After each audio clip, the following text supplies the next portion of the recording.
여러분 반갑습니다. 오늘도 새벽 돌베개에 나오신 모든 성도님들을 주님의 이름으로 환영합니다.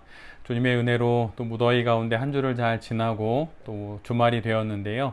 오늘도 하나님의 말씀인 예레미야 말씀 묵상하고 또 이 주말도 잘 지나가는 우리 모두가 되기를 바랍니다.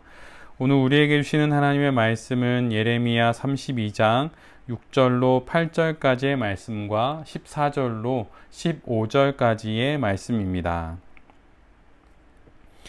주님께서 나에게 말씀하셨다. 너의 숙부 살룸의 아들 하나멜이 너에게 와서 아나돗에 있는 그의 밭을 너더러 사라고 하면서 그 밭을 유산으로 살 우선권이 너에게 있기 때문에 내가 그것을 사야 한다고 말할 것이다.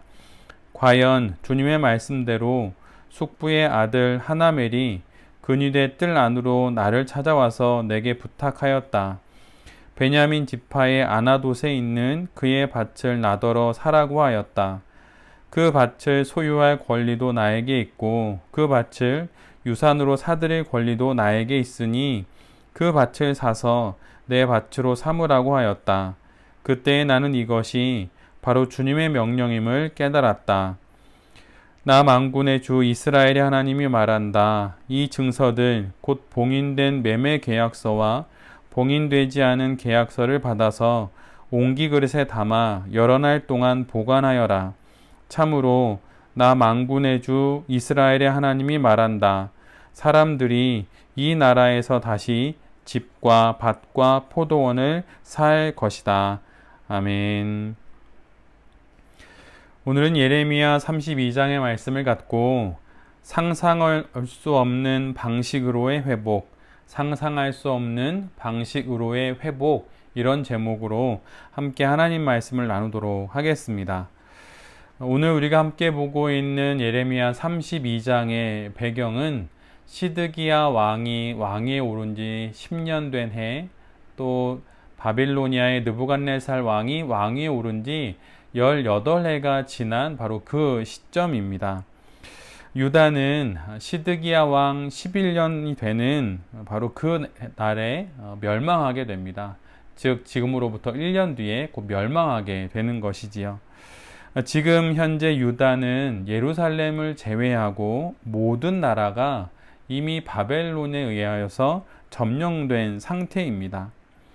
멸망을 앞둔 1년 전, 지금 당장 멸망해도 하나도 이상하지 않을 바로 그때에 하나님의 말씀이 예레미야에게 임하게 됩니다.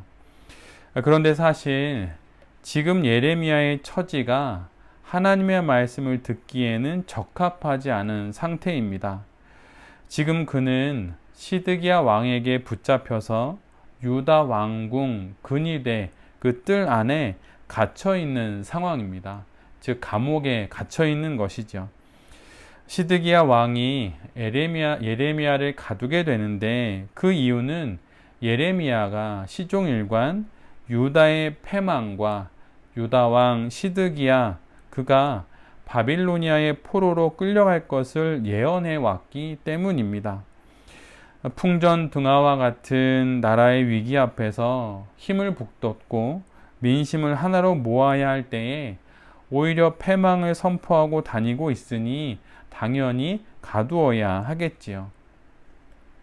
그러나 이것은 인간적인 생각입니다. 이렇게 예레미야의 입을 막는다고 하여서 유다가 맞이해야 하게 될 그 현실이 시드기야의 그 운명이 바뀌지 않습니다. 오히려 시드기야는 예레미야를 가둘 것이 아니라 이 위기의 순간 선지자 예레미야가 전하는 하나님의 말씀을 들어야 하는 것입니다. 하나님 말씀을 온전히 들을 수 있는 그 말씀의 통로를 열어야 하는 것이죠. 그런데 그는 오히려 들어야 할 하나님의 말씀을 전해줄 사람을 감옥에 가둡니다.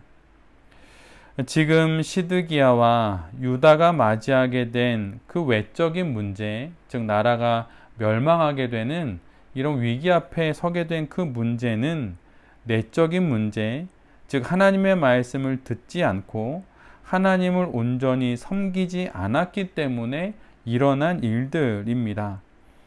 그러기에 하나님의 말씀을 듣는 것을 통하여서 외적인 문제를 해결해야 하는 것이지요. 그런데 시드기야는 이와 반대로 행동을 합니다. 지금 우리가 들어야 할 하나님의 말씀을 가두고 있는 것은 아닌지 한번 잘 돌아봐야 할 것입니다. 우리가 맞이하고 있는 어떤 외적 어려움들이 있을 수 있습니다. 그러나 그 외적인 문제를 풀어갈 첫 번째 단추는 하나님의 말씀을 듣는 것입니다.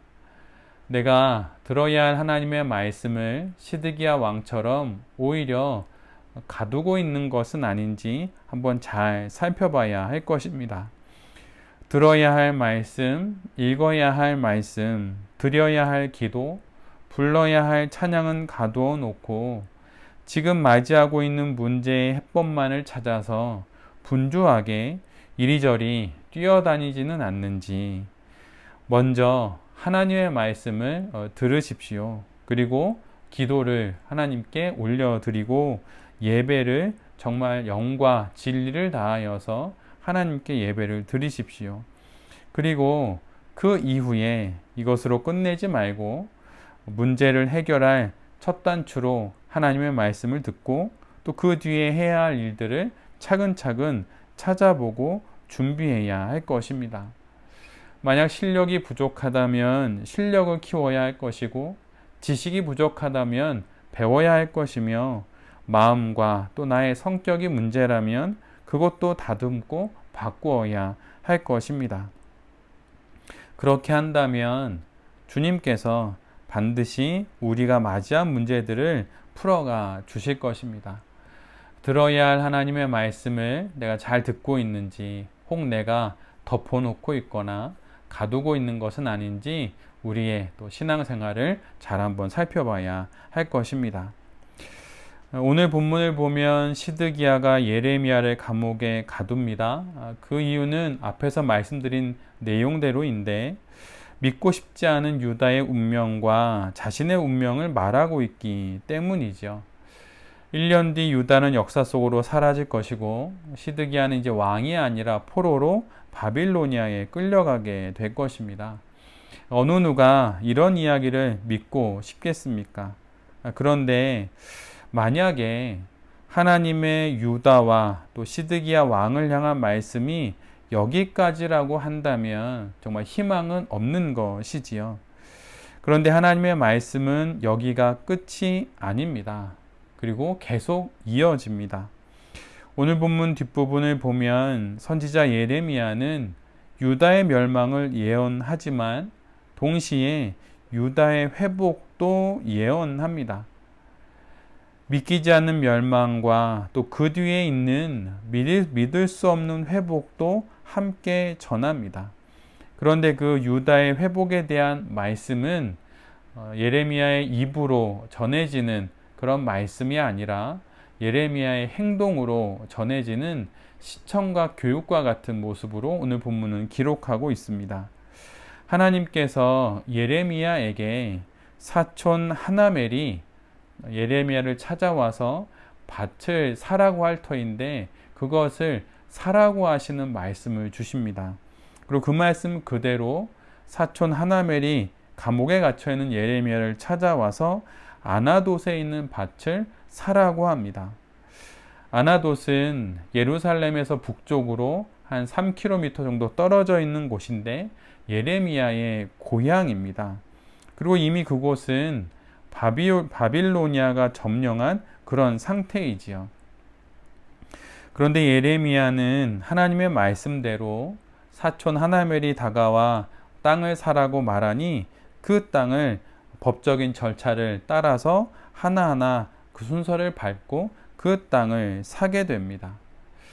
그런데 여러분 한번 생각해 보십시오. 멸망할 나라의 땅을 그것도 제값을 다 쳐주며 산다는 것은 상식적이지가 않습니다. 오히려 1년 뒤에 나라가 망할 것을 안다면 땅을 팔아서 현금화하여서 그 돈을 가지고 유다의 멸망 이후에 자신의 삶을 도모해야 할 것입니다. 그런데 하나님은 예레미야에게 땅을 사라고 하십니다.